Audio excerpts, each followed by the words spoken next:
W Republice płacz, w PiSie żałoba. Mencen zsiadł z hulajnogi i poszedł na spacer bez celu. Rafał Trzaskowski zwycięzcą pierwszej tury wyborów prezydenckich. Nie potrzebował krzyku, nie robił pompek, nie ściemniał o mieszkaniu. Wystarczyło, że był sobą. Cześć, witam was. Moi drodzy, trochę ochłonęłem, powiem wam. Rafał wygrał i super, że wygrał, tylko co to jest za wygrana? Wygrana niby to wygrana, ale powiem wam, że ja dalej nie mogę uwierzyć, jak głupim jesteśmy narodem. To jest po prostu dramat. Te wyniki wyborów pokazuje, że żyjemy w jakimś zacofanym kraju antysemickim, dość wysoka jak na Brauna ilość zdobytych głosów. I w sumie 1/3 Polaków woli jakiegoś gangusa, ochroniarza Alfonsa, który wyłudza mieszkania na prezydenta, bo jest ich. Podejrzewam, że jakby PiS obsraną kozę wystawił i na ogonie przyczepił logo PiS, to ci ludzie by na tą kozę głosowali. Mówią, że to jest ich, czyli czyj.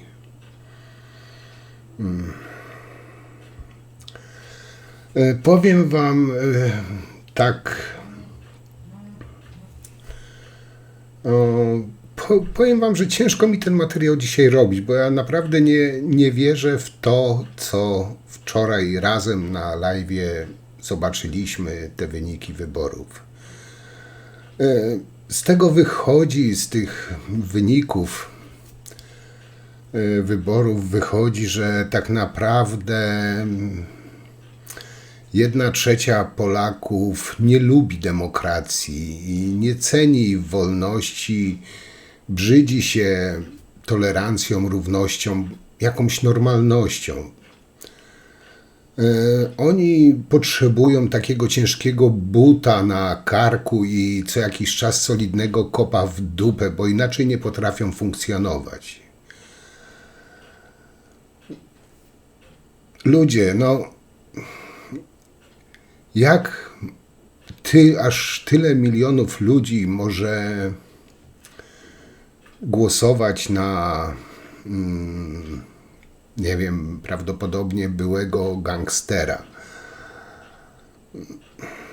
To, że co? Że chodzi do kościoła, że cytuje Pismo Święte, to jest dobrym człowiekiem? Kurwa, jeśli stoisz w garażu, to nie znaczy, że jesteś samochodem. I powiem wam, że polskich kobiet też nie potrafię naprawdę zrozumieć. Może jest ze mną coś nie tak. Według tych sondaży ponad 40 głosujących kobiet wybrało oszusta, batyra, faszystę lub nie wiem czy nie, może nie faszystę. Ja już próbuję, nie wiem, mi się po prostu cisną takie epitety, że próbuję się hamować. Ale wybrało Nawrockiego, Mencena, Brauna. Drogie kobiety, co z wami, że chcecie, nie wiem, faszystów, przemocowców, Alfonsów na prezydenta Polski? Nie macie szacunku do samych siebie, do waszych córek, sióstr, wnuczek? To jest po prostu pieprzona jakaś porażka. I naprawdę się mocno powstrzymuję. Nie chcę tu nikogo jakoś obrażać. Ale po tych wyborach przekonałem się, że naprawdę jesteśmy strasznie głupim narodem. Biednym, niewykształconym, kołtuńskim, podłym, nieuśmiechniętym, pełnym zawiści. To, że PiS ma takie poparcie, to tylko odzwierciedlenie tych wszystkich cech. Może można się, nie wiem, unosić po nie wiem, pyskować, ale w mądrym narodzie PiS tak naprawdę nie miałby prawa istnienia. Koniec kurwa grzeczności, koniec łagodności, teraz jest kurwa wojna, teraz kurwa wyciągamy długie noże. Wznoszę okrzyk do wszystkich, którzy mnie słuchają. Za Karolem! Rżnąć kurwa wrogów ojczyzny! To jest ten moment, potem się będziemy dzielić łopami. Moi drodzy, czy takiej naprawdę ci wyborcy Konfederacji, Brauna, Nawrockiego, takiej Polski chcą? Czy tak ma wyglądać nasz kraj? Demokracja? My, znaczy nie my. Ci, co na nich głosowali, oni nie chcą demokracji. Oni chcą rządów silnej pięści, słabego sumienia. Chcą prezydenta, który nie umie mówić, ale potrafi grozić. Który nie rozumie świata, ale wie, jak go nienawidzieć.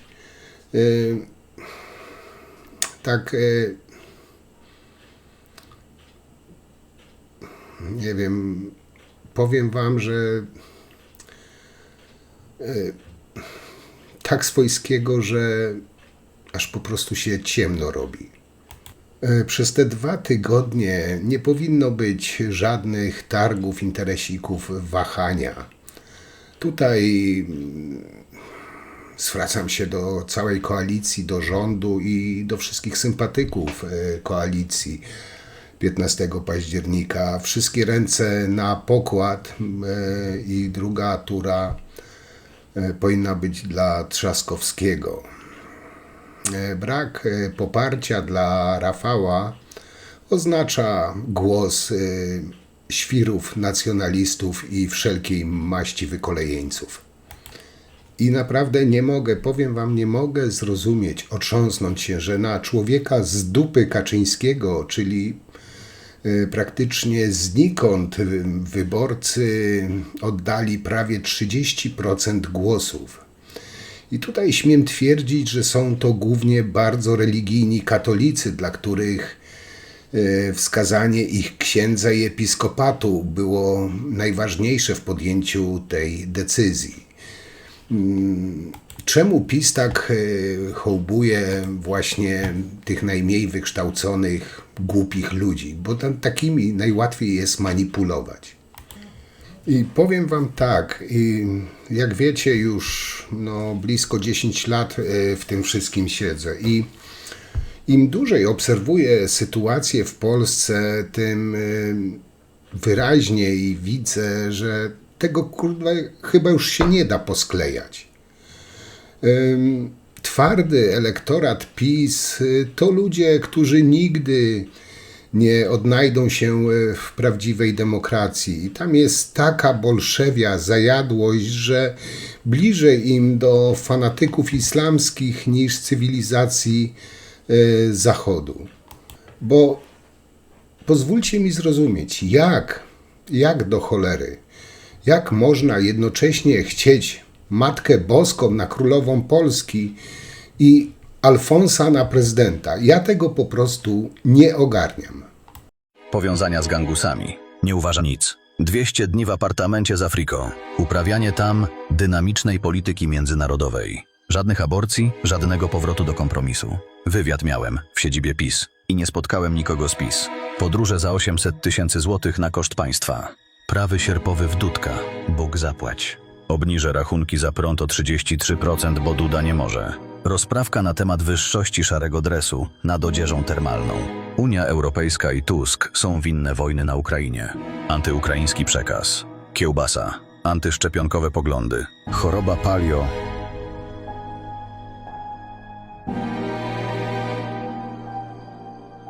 I wiecie co mnie uderzyło? Że kurwa Rumunia, rozumiecie? Rumunia jest bardziej europejska niż Polska. Zmanipulowany przez tą tępą propagandę zmanipulowana część społeczeństwa polskiego przez tą tępą propagandę głosuje na faszystów, złodziei, ruskie onuce, antysemitów, Alfonsa, oszusta.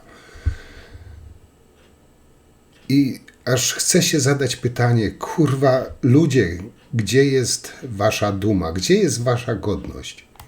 W Rumunii Simon, wspierany przez Putina, Nawrockiego, Kaczyńskiego i Dudę, dostał w pierwszej turze 40%, a jego konkurent, bodajże Dan się nazywał, wspierany przez proeuropejskich polityków, 20%. Mimo takiej klęski oni nie jęczeli. Oni tylko wczoraj właśnie też zrealizowali plan Pogonimy Putina. Powinniśmy wziąć, nigdy tego nie sądziłem, że powiem, ale powinniśmy wziąć przykład właśnie ze społeczeństwa rumuńskiego.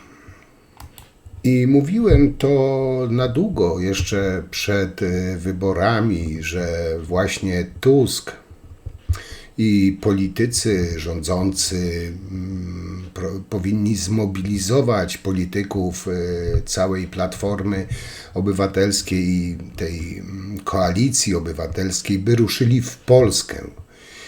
Nie robili kampanii na platformach X, czy Facebookach, czy innych TikTokach z własnego fotela, ale ruszyli dupę z tych foteli i pojechali w Polskę przekonywać Polki i Polaków. Bo my, społeczeństwo, nie damy rady wszystkiego zrobić. No a Rafał jest w sumie chyba też zmęczony. Prowadził tą kampanię. Spokojnie, ale prowadził tą kampanię. Nie siedział na dupie. No i chyba też dobra rada, żeby w końcu przestać zapraszać ten plankton pisowski do TVP. Mają swoje, szczujnie niech tam plują. I żeby nie było, że tylko tak narzekam na te społeczeństwo, bo nadal uważam, że część naszych rodaków to mądrzy i rozsądni ludzie. I tutaj przykład, że na przykład w 2020 roku w pierwszej turze Duda, pierwszy kandydat PiS na prezydenta, zdobył wtedy 43% głosów. Wczoraj Nawrocki, pisowski kandydat na prezydenta, uzyskał 29% głosów. Także część społeczeństwa się obudziła i myślę, że warto drążyć, warto walczyć, choć jest to w sumie troszeczkę walka z wiatrakami, ale warto dla naszego kraju się poświęcać i drążyć, mówić, wbijać do tych łbów pisowskich, pokazywać im, wytykać palcem. Nie wszyscy, bo nie wszyscy, ale ja nadal wierzę, że część społeczeństwa w końcu otworzy oczy. Ta większa, zdecydowana lepsza część społeczeństwa otworzy oczy. Niepotrzebna nam jest żadna rewolucja, niepotrzebny nam jest żaden konflikt. Potrzebny nam jest spokój i współpraca. Potrzebna nam jest poszanowanie dla tradycji. Potrzebujemy prezydenta, który nie będzie was uczył, jak żyć, który nie będzie was pouczał, tylko prezydenta, który będzie was słuchał. I to jest dzisiaj najważniejsze. Właśnie tego potrzebujemy. Prezydenta wszystkich Polek i Polaków. I wiecie, co wam powiem? Tak naprawdę to nie Nawrocki, nie Trzaskowski, ale to skrajna prawica w osobach Mentzena i Brauna jest faktycznym zwycięzcą tej pierwszej tury z łącznym wynikiem 21,6 to wynik lepszy niż osiągnięcie tej faszystowskiej partii AfD, z którą tam Konfederacja współpracuje w niedawnych wyborach w Niemczech. Bo AfD zdobyła wówczas 20,8%. Wynik AfD, który w swoim czasie zaszokował Europę. I teraz tak, Polska 2050 Hołowni, Lewica, cała jako Lewica i Konfederacja. Chcecie znać cenę, jaką Tusk byłby gotów zapłacić za wasze poparcie w drugiej turze wyborów? Pewnie tak. Cena chyba jak dla takich patriotów jak wy nie jest wygórowana. To jest wasza miłość do ojczyzny, o której tyle mówicie. Będziecie negocjować niby co? Niby co będziecie negocjować? Na ile wycenicie wolność Polaków? To chyba, delikatnie rzecz ujmując, lekki wstyd. Bo waszym honorowym obowiązkiem jest zwrócić się do narodu z apelem i to za darmo, a nie za jakieś ustawy czy przywileje. Polska przede wszystkim. Macie patriotyzm, Polskę gębę tymi sloganami wypchane, więc może pora przekuć słowa w czyny. Czy to nie będzie najlepsza zapłata, a nie jakieś ustawy czy przywileje? Twierdzicie, że jesteście ludźmi honoru, tak? No, chyba teraz przyszedł czas, by to tak naprawdę udowodnić. I zobaczymy, ile są słowa warte na przykład Mentzena, który powiedział, że Nawrocki jest ostatnią osobą, która powinna być prezydentem naszego państwa. I tutaj nigdy nie sądziłem, że zgodzę się z Mentzenem, ale tak, tutaj się zgadzam. Nie możemy dopuścić do wyboru prorosyjskiej marionetki Kaczyńskiego i powinniśmy walczyć do ostatniego dnia. Nie wiem jak według was, ale według mnie wydaje mi się, że największym przegranym jest tutaj właśnie Hołownia. I w sumie to trochę szkoda, bo wolałbym go w tej, nazwijmy to, pierwszej trójce. No ale jest jak jest, stało się jak stało. Tak czy inaczej, teraz wszyscy zwolennicy Hołowni, Zandberga, Biejat muszą odpowiedzieć sobie na bardzo proste pytanie, czy skoro ich kandydat nie przeszedł do drugiej tury, to pierdolą to i siedzą za 2 tygodnie w domu, czy jednak instynkt podpowie im, że tutaj to całe ego trzeba wsadzić do szafy i bić się o Polskę demokratyczną, tolerancyjną, prozachodnią. No i wydaje mi się, że być może już Hołownia troszeczkę przejrzał na oczy. Przyszłości Polski.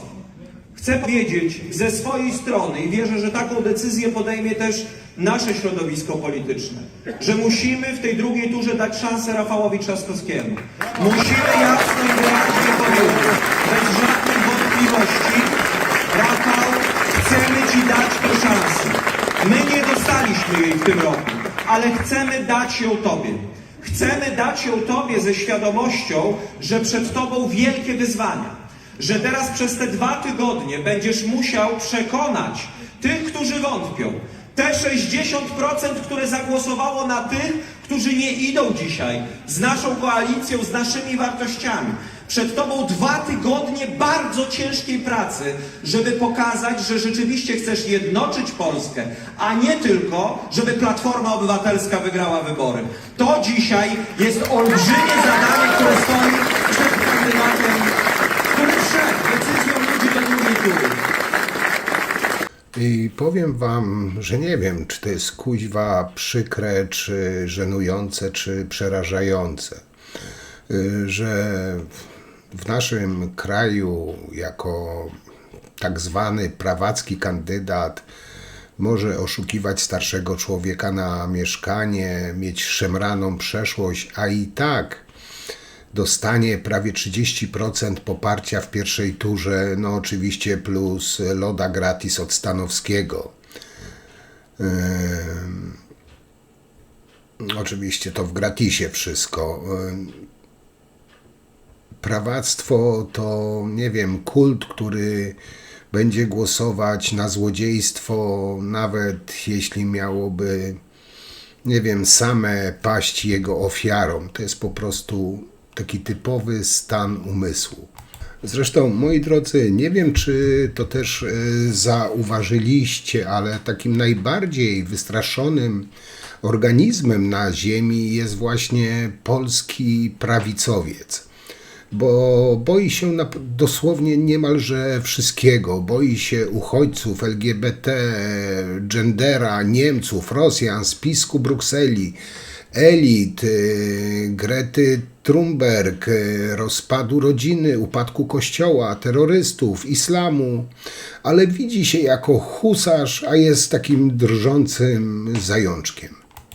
I jeszcze raz, bo naprawdę ciężko mi to ogarnąć. Jak to możliwe, że blisko 30% Polek i Polaków chce żyć w burdelu i dlatego wybrało sutenera? No nic, tylko bić brawa. Tak naprawdę no, wynik sondażowy dla Rafała jest na tle tych 13 kandydatów, można powiedzieć, dobry i też się z tego powinniśmy cieszyć. Ale bardzo dobry byłby wtedy, gdyby wygrał w pierwszej turze. Chociaż wam od początku mówiłem, że na to nie liczyłem, zbyt dużo kandydatów było, to wszystko się rozbiło.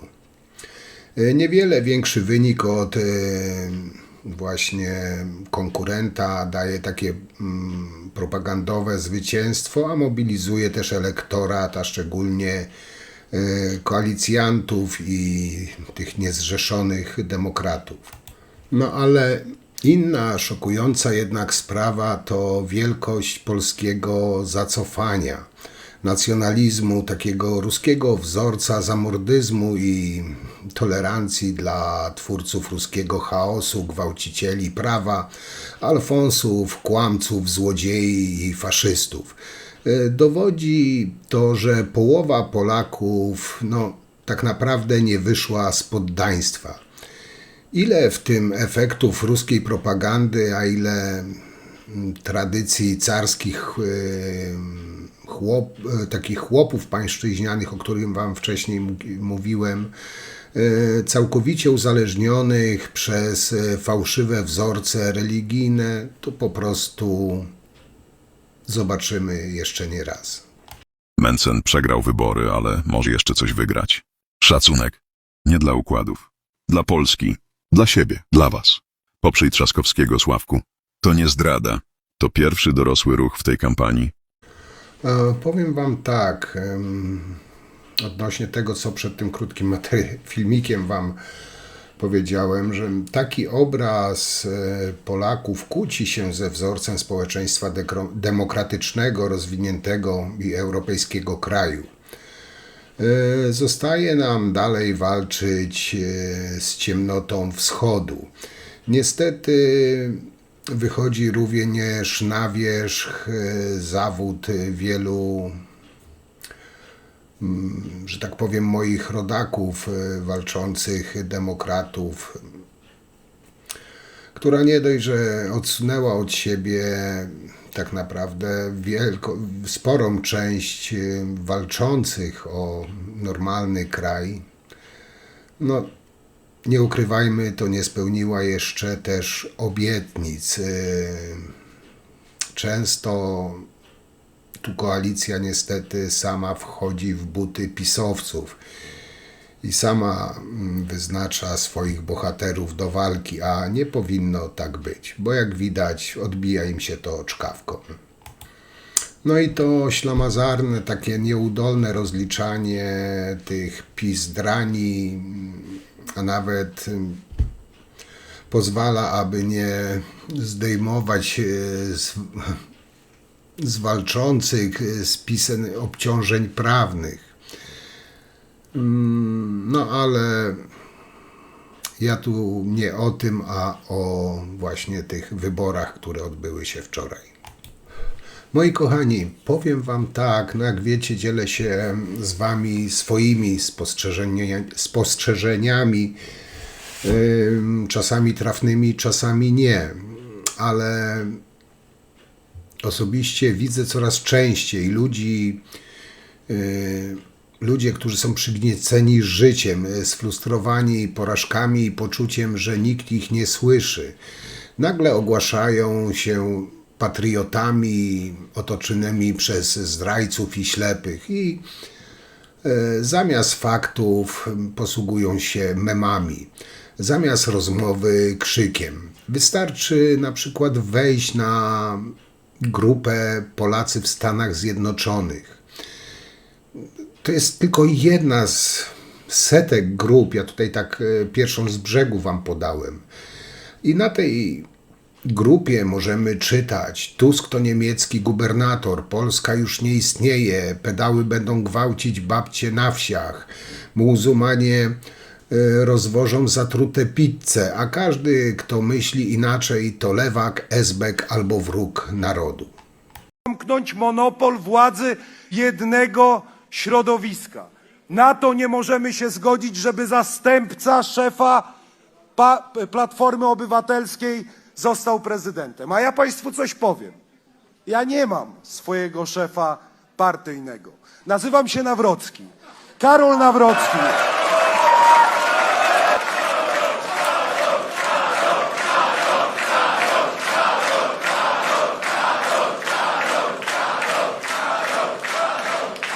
I wszystkie decyzje, które będę podejmował w imieniu Polek i Polaków. Nie mam, drodzy państwo, tak jak ma Rafał Trzaskowski, politycznej dyscypliny, politycznych briefów i zobowiązań wobec swojego szefa, który chce domknąć monopol władzy. I nie pozwolę na to, aby bezpieczeństwo Polek i Polaków było zagrożone przez nielegalnych migrantów. Nasze życie ekonomiczne i gospodarcze przez wprowadzenie waluty euro. Nie zgodzę się na to, aby podpisano nowe traktaty Unii Europejskiej i aby Polska straciła swoją suwerenność w tak wielu sektorach życia społecznego. Pozwólcie państwo, że zwrócę się teraz do moich kontrkandydatów w tym długim wyścigu. Ci, którzy nie weszli do drugiej tury, skończyli swój wyścig o pałac prezydencki. Ale zarówno wy, moi kontrkandydaci, jak i wasi wyborcy nie straciliście misji i konieczności służby wobec państwa polskiego. Monopol władzy dotyczy także was. Może być problemem także dla was, niezależnie od tego, czy jesteście z lewicy, czy jesteście z prawicy. Człowiekiem dialogu i dyskusji o waszych potrzebach może być tylko prezydent bezpartyjny, prezydent obywatelski, prezydent, który będzie gotowy do tego, aby rozmawiać o waszych problemach. Nie da wam tego dialogu i tej dyskusji partia, która rządzi całą Polską, czyli Platforma Obywatelska. Dlatego proszę was o głos w drugiej turze wyborów. Moi drodzy, i to przekonanie powtarzane niczym modlitwa. To my jesteśmy prawdziwi patrioci, prawdziwi katolicy. My jesteśmy prawdziwymi Polakami. I powiem wam tak szczerze, czasami zastanawiam się, czy niektórzy z tych ludzi nie potrzebują zwyczajnie pomocy specjalisty. Może nie kpić, nie wiem. Nie bałwanów na wolności. Nie kpijmy z bałwanów o wolności. Banałów. Wróć. Nie kpijmy nie z banałów o wolności słowa. Tym ludziom po prostu, nie wiem, wydaje mi się, że potrzebna jest pomoc, bo jeśli frustracja przeradza się w obsesję, a rzeczywistość ustępuje miejsca paranoi, to nie są już poglądy. To tak naprawdę może być sygnał, że coś naprawdę, że to tak ujmę, boli. I sama dyskusja tutaj nie wystarczy. Może potrzeba, nie wiem, psychoterapii, może ktoś powinien powiedzieć wprost, modlitwa nie wystarczy. Rozmawiajmy. To rozmowa, jesteśmy ludźmi, powinniśmy rozmawiać. Krytykujmy. Krytyka jest potrzebna. Ale na podstawie faktów, a nie lęków, fobii, czy, nie wiem, kretyńskich memów, które biorą za pewnik. Bo i tu chyba się ze mną wszyscy zgodzicie, złość można zrozumieć, ale fanatyzm to już inna para kaloszy. To już też jest inna droga, z której tak naprawdę jest bardzo ciężko zawrócić. Lichwiarze czuli się całkowicie bezkarni, mogli naciągać setki tysięcy Polaków na zobowiązania, które czyniły ich często niewolnikami na całe życie, przywiązanymi nie do ziemi, ale do pożyczki i pożyczkodawcy. Ludzi, którzy spłacali ciężko pracując coraz wyższe raty odsetek za tą przysłowiową chwilówkę, która była potrzebna nagle, bo były problemy zdrowotne, bo była komunia, bo były jakieś ważne wydarzenia rodzinne, bo były święta, trzeba było kupić, nie było pieniędzy, sięgnięto po chwilówkę, a potem tam drobnym druczkiem różne zobowiązania, które sprawiały, że człowiek wolny stawał się niewolnikiem i zakładnikiem firmy lichwiarskiej, pożyczkowej czy też lichwiarza. Okej, znowu się rozgadałem, przepraszam, już zmierzam do końca, do sedna. Podsumuję to może w ten sposób. Mamy niestety głupi naród. Nie jest to powodem do dumy.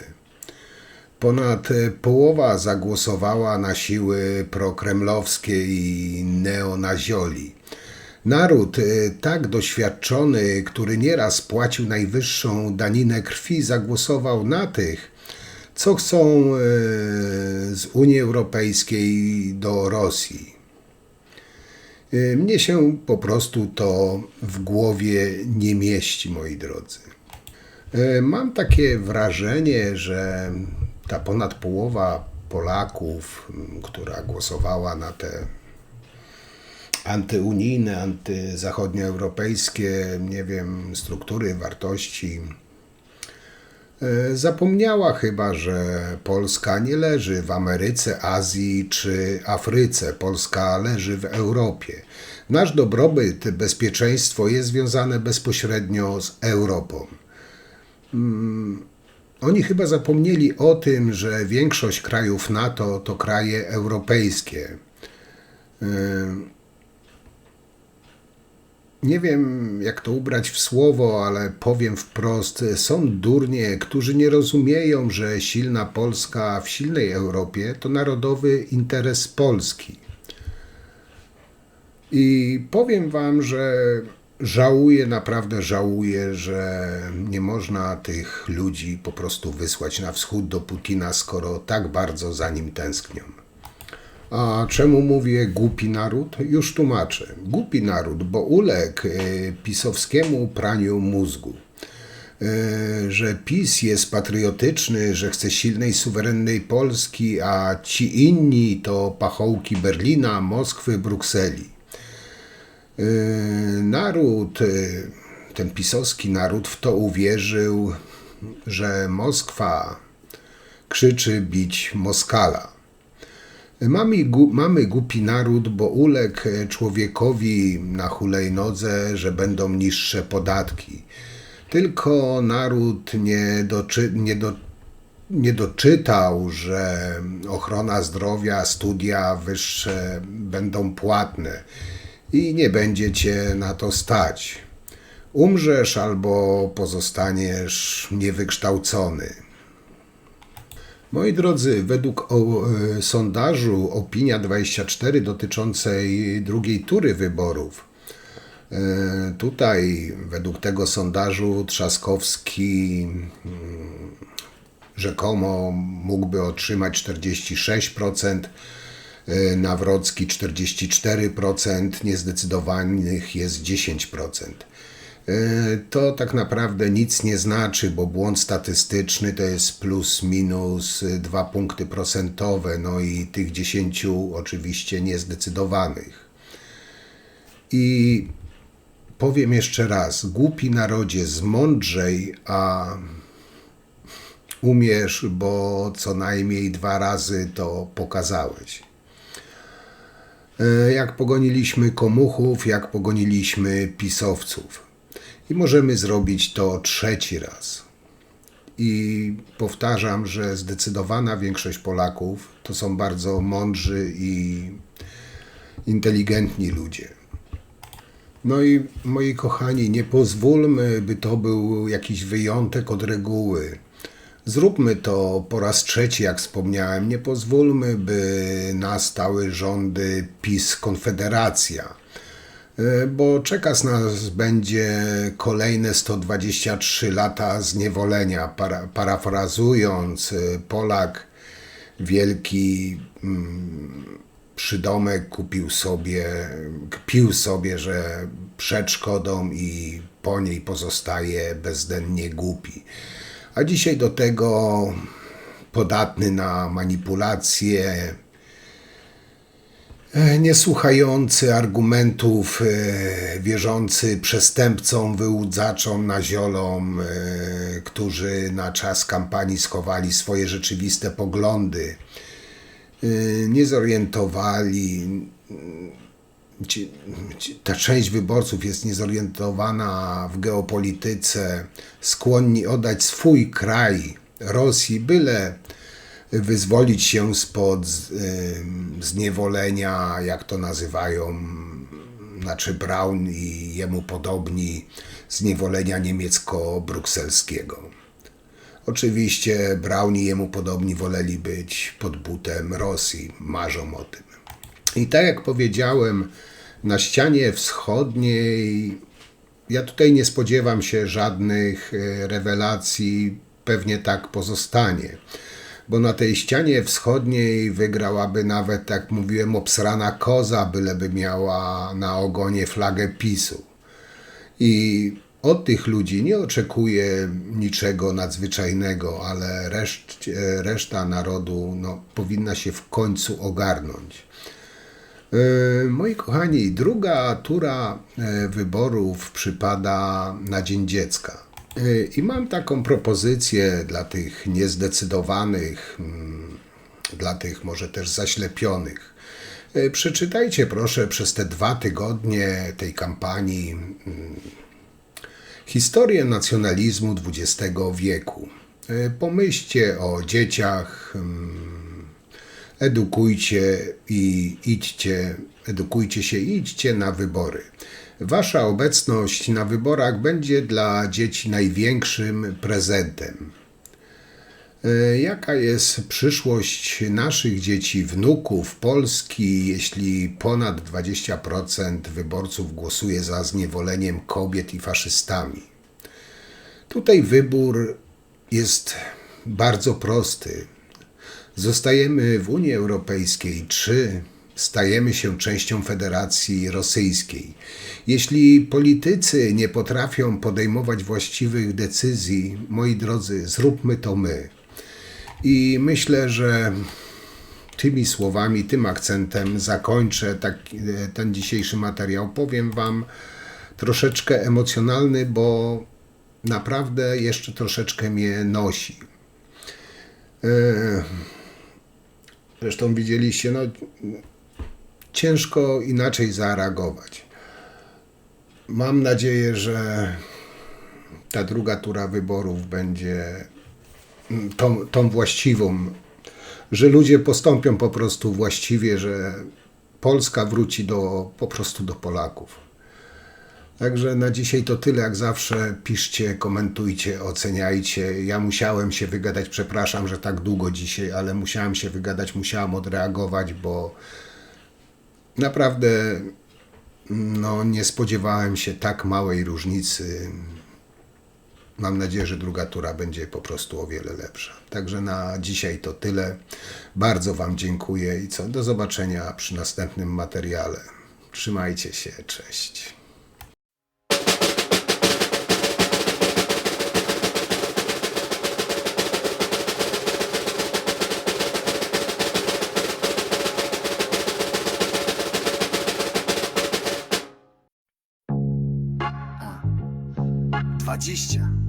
Dwadzieścia oddasz albo dostaniesz z liścia. 20%, bardzo cię proszę. 20%, mieszkanie ci zakoszę. 20%, tyle w gangu dostawałem. 20% moim dziewczynkom zostawiałem. To nie lichwa, tak się życie toczy. Brałem 20%, patrz mi prosto w oczy. Teraz w sondażach jeszcze więcej wskoczy. Ja rozdawałem karty, ja ustalałem stawki. Teraz się do mnie modlą pisowskie dziadki. Byłem zerem, byłem sutenerem, byłem bramkarzem, byłem pałkarzem, byłem każdym, kim mi kazali być, żeby się tylko na szczyt władzy wbić. Dzisiaj jestem blisko, żeby w prezydenckiego fotela zatopić zębisko. To nie lichwa, tak się życie toczy.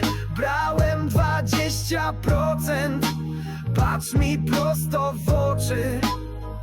Teraz w sondażach jeszcze więcej wskoczy.